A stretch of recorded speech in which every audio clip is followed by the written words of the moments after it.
All right, good morning. We are at December the 10th? Ninth. The 9th. Okay, I'm a day ahead.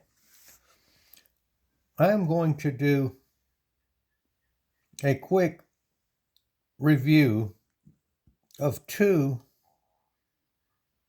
knife sharpeners that use the same method. One of them is a Lansky,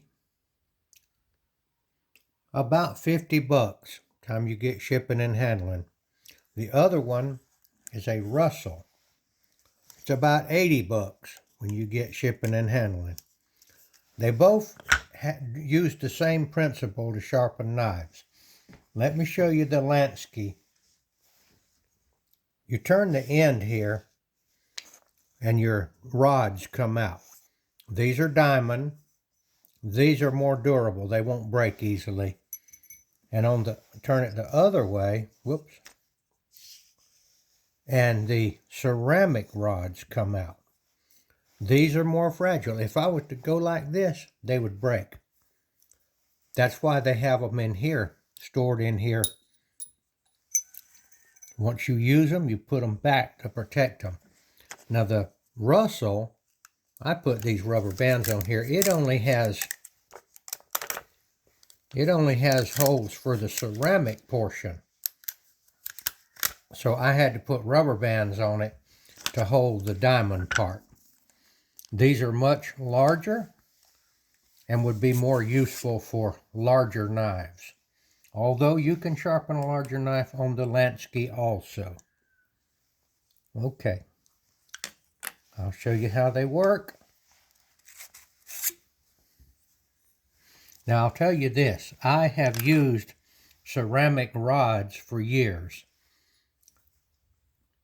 to sharpen knives with, but I use them freehand like this. And I learned how to do it. I'm not touching it now. I went by feel. You can feel when you get the angle right because of the way that the scrape feels. Very useful. But this takes the guesswork out of it right here. Now the last two ceramic rods that I had broke. I broke one of them, which was about this long, and I used the broken part for years. It's around here somewhere. And then I found another one at an estate sale, and I was showing it to somebody, and they broke it. So I got on and looked for some more. The diamond part is rougher. That's for your beginning to get your shape. And then the ceramic part is for honing. All right, I'm going to show you how they work. The Lansky has got two different angles, 20 and 25. Now 20 is like this. 25 would be open a little more. 20, 25. Okay, you start with the 20 because what you want to do is thin the whole blade. Then you go to the 25 and you see it won't touch higher up. It'll just do the edge. 20, 12 strokes is what they recommend. 25, 12 strokes on the honing. The instructions are there, so I may have messed up okay. So let's go with the 20 first, like 20 goes first. Now, this knife is not really dull because I did it yesterday. But what you do is you put the blade straight up and down. You start there and you just come down.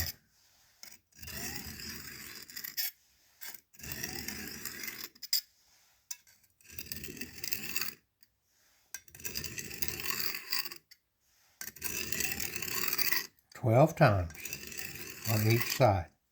Then you change to the 25-degree angle. Come on, get in there. 25-degree angle. Now, because the angle is closed up a little bit, you see it closes up at 25, excuse me, it doesn't close, it opens up. That means that you're going to get more of the very edge rather than up on the body. So you're now just getting the edge. They recommend 12 times.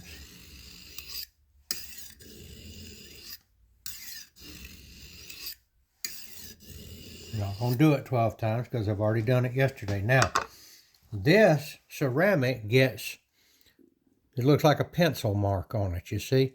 Now that's actually the steel grinding off on this ceramic stone.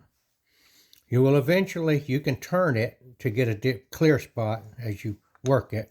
See, I can turn it, you know, but once it gets pretty well marked up with the steel, you can take an eraser. They say you can use a regular pencil eraser and clean it. But I've always used Comet cleanser, dry Comet, and just put a little wet and just do that and it'll take it right off. Okay, now, going to show you, let me grab me a piece of paper. This is the test, the paper test. And this tells you when a knife, now Lansky, I believe, recommends using styrofoam peanuts to test it with, which I don't have any right here, but with the paper, okay?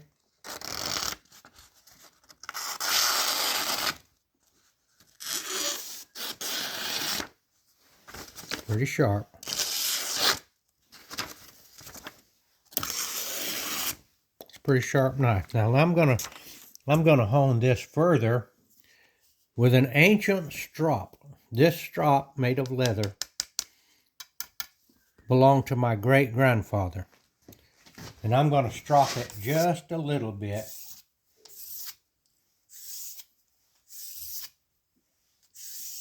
You can do this on leather. You can make your own. You don't have to do this. This knife is plenty sharp to do anything around the kitchen. Let's see if that might have done any more to it.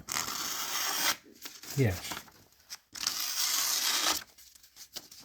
That strop even stropped it more. Now, let's put these back.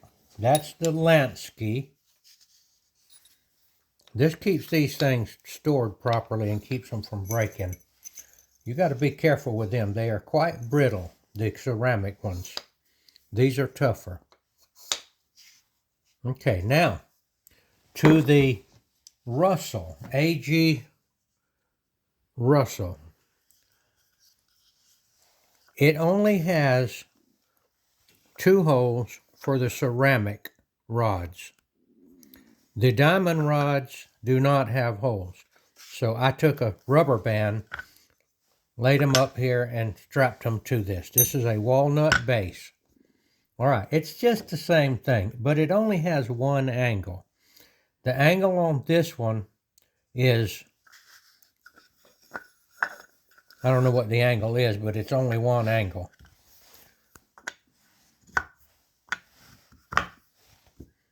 Okay, I'm not going to put the knife on it because I've already used this one. You don't use these together, you use one or the other. This is more useful for larger knives because you see you can go with a larger knife on it.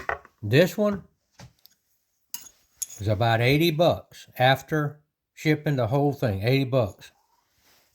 You can have it at your door.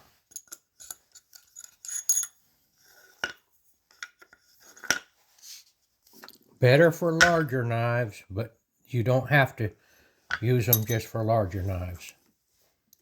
And I take these diamonds come in a little plastic sleeve.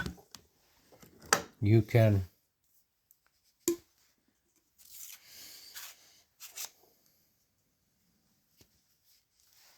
and then I just, my own idea to use a rubber band to, come on rubber band.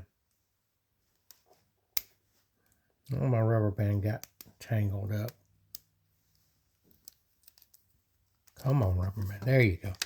Use a rubber band, one on each end, to tie it up so that the diamond rod will not fall off. And then I had another rubber band and it fell on the floor. But we'll put another one down here. Now we're going to keep this one in the kitchen because this is better for the longer knives. This one right here will be kept with the archery supplies for the smaller knives, like this one. Okay. Now I want to read you a little. Okay, let me tell you what I think. These work. There's no doubt about it. These work. But it also works if you just have a plain ceramic rod, which they sell. They have handles. You can sharpen a knife with them freehand. But this takes the guesswork out of it right here. Unless you're really good, really into knife sharpening, this right here will get you for $50.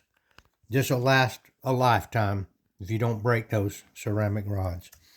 $80 for the bigger knives. It'll sharpen anything, not just knives, but it'll sharpen butcher knives too.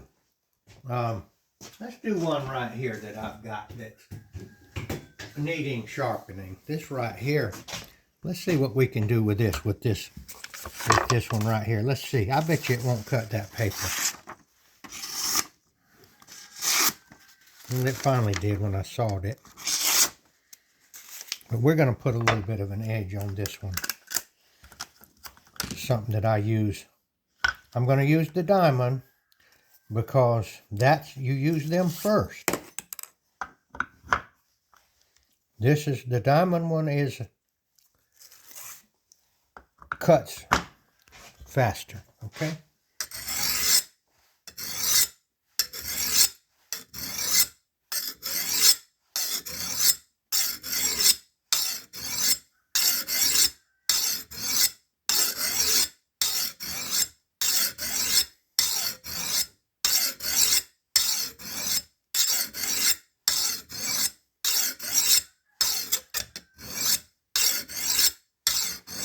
$20, $21, $22, $23, $24.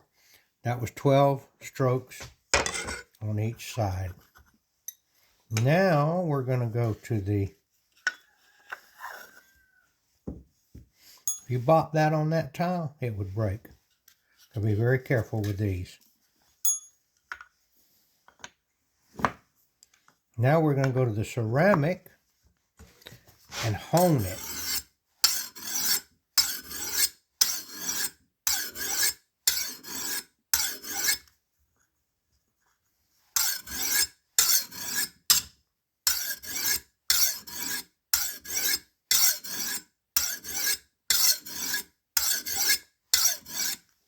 I got a line right here. That was 17 strokes. See that line right there? They want you to put your hand beyond, out there past that line, so that if you accidentally miss, say you're trying and you go down, you'll have less chance of hitting your hand. I think that would be a good idea. 18, 19, 20, 22, 23, 24. All right, let's see. And I'm going to take these down for safety to not break them. And let's see if that did any good. I haven't sharpened this in years.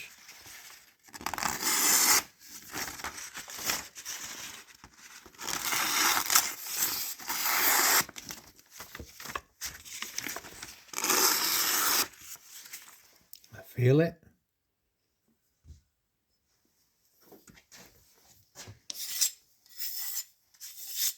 You don't have to do the strop. Now this is sharp enough for kitchen service. Quite sharp. You won't be disappointed in that. Yes, you can get knife sharpeners that cost hundreds of dollars that hold the knife blade at an exact angle, and some of these things that go like this. And yes, they will get it sharper. But why would you want to get it that sharp? Because this is very close to razor sharp right here. Let's see if it, people try to shave their arm. You don't have to shave your arm. You can feel when a knife is sharp, it catches. It wants to tug at the hair. If you put a little more pressure, it will. So you don't have to shave your arm every time to test it.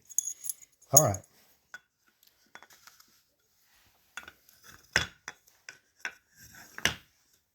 All right, the A.G. Russell, the Lansky. What do I think?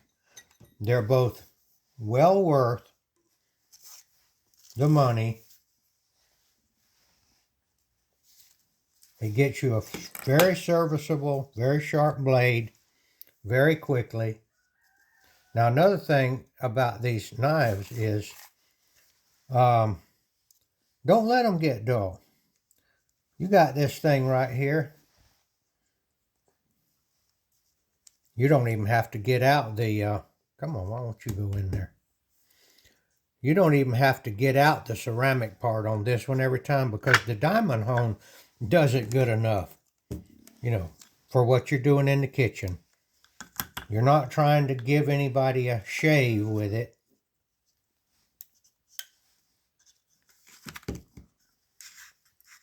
Well, there it fits like that and better. All right, now the portion of my video that I like to get to before I wind this thing up is to declare the name of Yeshua the Messiah before men. That is my job description. Jesus in the Bible said that he wanted his servants to declare his name before men. And that is simply to tell people about him and who he was and what he was all about. Now I'm going to read John 18, that's book 18, chapter 18, verse 33 through 38 here. And it's Jesus is telling Pilate about truth. Now I'm going to read it to you and I'm going to explain it just a little bit. Now I'll tell you who I'm talking to. I'm talking to the lost sheep. They do belong to Yeshua, Jesus, and they will eventually be saved by him. But right now, they are, or you are, unsure. You're still out there lost, seeking pleasure in the flesh and in money and other things. And you can't come back yet. But I'm suggesting that I'm talking to people that have already figured it out. Hey, this wasn't as good as I thought it was. I got in a lot of trouble this way. My life is the pits, and I'm ready to come to Jesus. All right, let me read this to you. Then Pilate entered the praetorium again. He called Jesus and said to him, "Are you the king of the Jews?" Jesus answered him, "Are you speaking for yourself about this, or did others tell you concerning me?" The Jews had just told Pilate that Jesus was running around claiming to be the king of the Jews. So Pilate went in there and said, "Hey, are you the king of the Jews?" Pilate answered, "Am I a Jew? Your own nation and the chief priests have delivered you to me. What have you done?" Jesus answered, "My kingdom is not of this world. If my kingdom were of this world, my servants would fight, so that I should not be delivered to the Jews. But now my kingdom is not from here." Pilate answered and said to him, "Are you a king then?" And Jesus answered, "You say rightly that I am a king. For this cause I was born, and for this cause I have come into the world, that I should bear witness to the truth. Everyone who is of the truth hears my voice. So Pilate said to him, What is truth? And when he had said this, he went out again to the Jews, and he said to them, I find no fault in this man at all. Okay, so Jesus said, I came to bear witness to the truth. Now I'll tell you another saying that Jesus said, and Pilate asked him, he said, well, what is truth? Jesus didn't answer him. He didn't tell him what truth was. All right, but he did in another place tell what truth was. He said, Jesus said, I am the way. That is the way to life, to salvation. I am the truth. And notice he didn't say, I'm telling you the truth. He said, I am the truth. So then when Pilate asked him, what is truth? Jesus could have said, you're looking at truth right now. But he didn't say that to Pilate. He just let it go. I am the way, Jesus said. I am the truth, and I am the life. This is one of the most significant things that Jesus ever said. He's talking to you out there that are listening to me. Some of you aren't. It's just bouncing right off, going up one ear and out the other, as the saying goes. If you are listening to me and it beginning to be meaningful to you, I would suggest that you might be one of the lost sheep. And I would suggest that it would be very good of you. It would be very much in your interest, in your self-interest, to check out the Gospels of Matthew, Mark, Luke, and John. Find out for yourself. Research this. See what Jesus said. And you'll find it. The Bible that I like to read out of is the New King James Version. Now, the King James Version is also very nice, but the language in it is a little bit archaic or old. These and thous, a lot of that in there, but it's pretty poetic and pretty wonderful. So I'm suggesting you do it. Why am I suggesting it? Because I was given that job. Jesus said, if you declare your name before men, I will declare your name before the Father in heaven. That's why I'm doing it. And I'm using this knife demonstration as, in essence, an excuse for talking about Jesus. But perhaps it will also be useful for you to find out about these knife sharpeners. So I've got about $130 in both of these. This one here you can put in your backpack, you can put in your pocket, you carry it camping with you. It's pretty well protective of the thing. These here, this is more like something you keep in your kitchen. All right, this is Gardener Israel. Thank you for listening. Signing off.